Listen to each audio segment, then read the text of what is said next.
Bonjour à vous, ici Fabien Arnoux, votre coach pour vous libérer d'une relation toxique avec un pervers narcissique. Dans cette vidéo, nous allons parler de l'évolution de la sexualité du pervers narcissique. Mais avant d'aller plus loin, si tu n'es toujours pas abonné à la chaîne YouTube, c'est le moment de cliquer sur s'abonner et sur la petite cloche juste à côté pour être tenu au courant de mes prochaines vidéos. Il faut savoir que le pervers narcissique vit dans un monde particulier où il y a deux catégories de personnes. Il y a les forts et les faibles. Il y a donc les dominants et les dominés.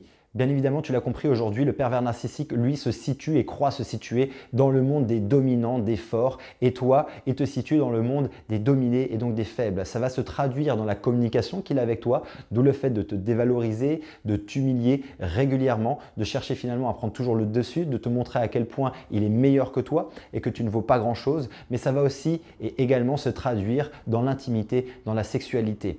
Au départ de la sexualité, souvent, le pervers narcissique va faire en sorte dans cette phase de lune de miel finalement, de te faire plaisir, d'être ouvert à ce qui te fait plaisir, tout simplement pour permettre à travers la sexualité aussi de créer une sorte de fusion, d'emprise avec toi et que souvent ça peut même créer à un moment donné une forme d'addiction au sexe avec lui parce qu'il aura décelé qu'est-ce qui te fait plaisir et ce dont tu as besoin, ce dont tu aimes surtout pour te manipuler, pour faire en sorte d'avoir aussi sur cette sphère-là de votre vie privée une emprise. Cependant, la sexualité avec le pervers narcissique aura tendance à évoluer doucement vers des pratiques de plus en plus liées à la domination. Ça peut à un moment donné aller très loin dans cette domination et vous allez ressentir à un moment donné qu'il y a soit une évolution rapide, des fois très rapide, des fois lente, vers une sexualité de plus en plus spéciale ou en tout cas qui correspond de moins en moins à ce que vous attendez de la sexualité. Il y aura très rapidement ou au fur et à mesure une cassure dans ce que vous attendez de la sexualité, dans ce que lui perçoit de la sexualité et il n'y aura plus d'équilibre. Finalement, il va orienter toute la sexualité sur le fait de prendre du plaisir et de ne plus vous en donner. Il va être complètement axé sur lui, sur ses propres pulsions, sur ses propres désirs et l'aspect domination va de plus en plus ressortir jusqu'à un moment donné où vous pouvez vous sentir complètement délaissé dans cette sexualité et devenir avoir cette sensation d'être un objet sexuel, voire un bout de viande.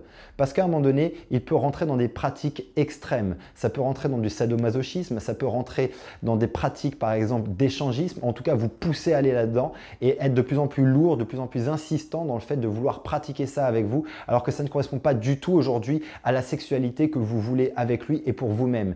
Il est donc extrêmement important de savoir mettre des limites dans votre sexualité. Votre corps vous appartient, ne lui appartient pas. Et je sais que la plupart des victimes auront tendance à accepter ce qui n'est pas acceptable, à tolérer ce qui n'est pas tolérable dans la sexualité pour faire plaisir à l'autre, pour éviter de le vexer parce que peut-être qu'à un moment donné, vous avez émis de la résistance dans certaines pratiques. Derrière, vous avez été puni. Il a coupé la communication, il a arrêté d'avoir envie de vous, tout simplement pour vous punir du fait que vous ne vous êtes pas plié à ses désirs, à ses propres pulsions sexuelles.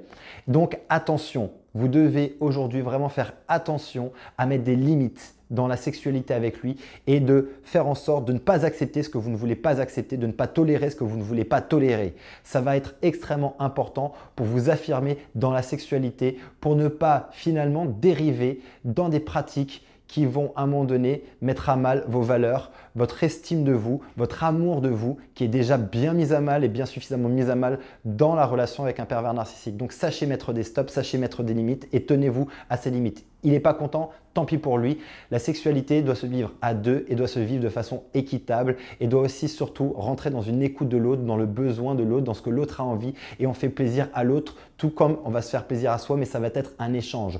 Lui n'est pas du tout dans cet échange-là et ça doit aussi vous amener à comprendre que finalement, plus on va loin dans l'intimité et dans la relation à l'autre et plus finalement on est dans cette dégradation de l'autre et dans le fait de vouloir humilier par même la pratique sexuelle, ça prouve bien ce que vous représentez pour lui. Vous êtes un objet sexuel, vous êtes un faire-valoir. En aucun cas, il vous considère comme une personne à part entière qui a des besoins, qui a des désirs, qui a besoin d'être écouté, qui a besoin d'être aimé, qui a besoin peut-être de tendresse, qui a besoin qu'on fasse attention à elle et que ça se traduit aussi au niveau de la sexualité. Il est souvent dénué complètement de cette capacité-là de comprendre ça parce que pour lui, vous êtes tout simplement une personne qui est un objet pour lui, qui doit assouvir ses propres désirs. J'espère que cette vidéo peut t'aider à mieux comprendre la sexualité et l'évolution de la sexualité que tu peux vivre avec un pervers narcissique ou que tu risques de vivre si aujourd'hui tu es avec un pervers narcissique. Donc attention, mettez absolument des limites. Si cette vidéo t'a aidé, tu peux mettre un pouce, tu peux la partager et tu peux aussi commenter pour ramener des témoignages de cette sexualité qui aujourd'hui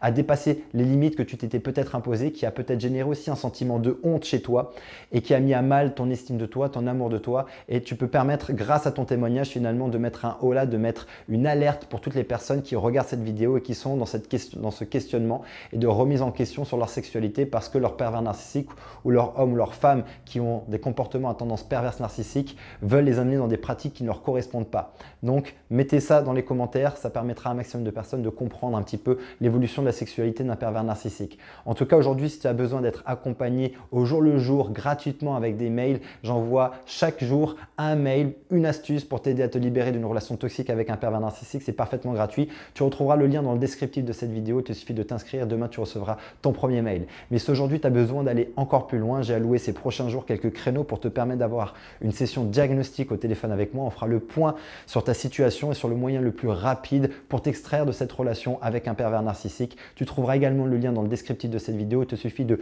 cliquer dessus. Tu seras redirigé vers mon agenda. Tu prends rendez-vous et je t'appelle. En attendant, rappelez-vous et souvenez-vous, vous méritez d'être aimé et vous méritez d'être heureuse. Je vous dis à très bientôt.